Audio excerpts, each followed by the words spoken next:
Inuit voices grow louder in fight over Nunavut mine expansion that communities say will harm wildlife and cultural practices in northern Canada. Here's a summary of the article. Montreal, Canada. As the mayor of Clyde River, a small Inuit hamlet in the territory of Nunavut in northern Canada, Jerry Natanine had seen local opposition to an iron ore mining project building for years. Residents of Inuit communities in the territory of Nunavut say they fear the expansion of the Mary River mine will affect their hunting and harvesting practices. Blockade lifted.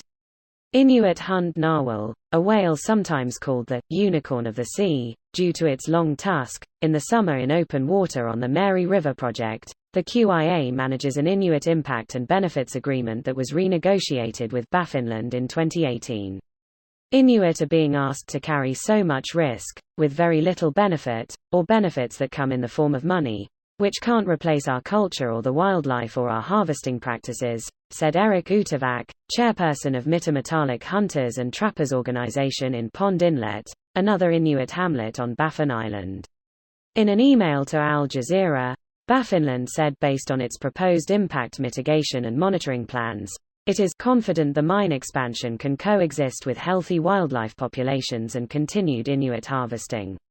Overall, Baffinland's operations have directly and indirectly contributed over $1.68 billion, $1.32 billion, to Inuit businesses and communities, it said. Akigik said the recent NIRB hearings, a process that he said allows Inuit voices to really be at the forefront, made clear Inuit still have many concerns. This post received a score of 16,000, with an upvote ratio of 96%. Here are the top comments in response to this article. I am an Inuk, and I work at another mine in Nunavut. There's been a death at the mine in question as it is. I can understand how there's a big fuss about expanding it. Edit, I'm pretty sure the expansion Baffinland wants is a railroad from their mine to the main port. Thank you for sharing this additional insight, Garayati. I'm currently doing my undergrad research thesis on mining industries in the Arctic. Your perspective would be extremely helpful and meaningful to this research. PM me if you'd be willing to talk a bit about this stuff some more. I live in Pond Inlet. It's a bit of a gong show now. What's that mean? Be expliciter. Google, gong show, plural gong shows, Canada, an event that proves to be a disaster, often in a fun or memorable way. Last night, we all went drinking, and the whole thing turned into a total gong show. That biology class was a gong show. Basically, it's going to be a fucking disaster. Till gong show is just a Canadian thing. It's the polite way of calling something a shit show. Ah, it all makes sense now. That's a great way of explaining it. And so very Canadian, to be more polite about it, lol. Nunavut matters. One could say the Canadian government wants to hear Nunavut. I have been waiting for years to find an opportunity to make this very joke, and the moment it comes, someone beat me to it. Dudda just goo. Someone beat me and I shot the gun. Fuck it, brother. Today's your day, starshine. Shine on. More information is needed as to the failings of this project for the local folks. From the outside, it looks kind of ideal. A single mine in an area with low biodiversity to begin with.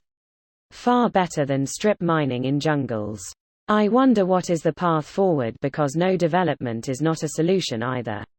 The Baffinland, Mary River mine is a strip mine, also known as an open pit mine. I used to work for a subcontractor that did drilling up for Baffinland 9 years ago. Doing exploratory drilling for those iron mines. Interesting reading about it after these years. No development is not a solution either.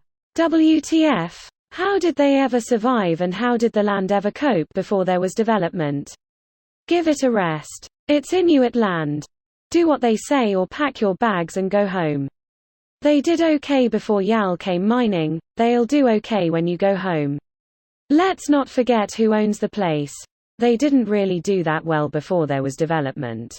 They had sky-high rates of child mortality, and starvation was a common issue. Even today the Inuit face very high rates of unemployment and related issues such as alcoholism and drug abuse. The long-term environmental issues are a massive concern. This video was automatically created by Reddit to speech. The article and comments in this video were selected from Reddit according to their upvotes, and any paraphrasing was performed by smmry.com, without any human intervention.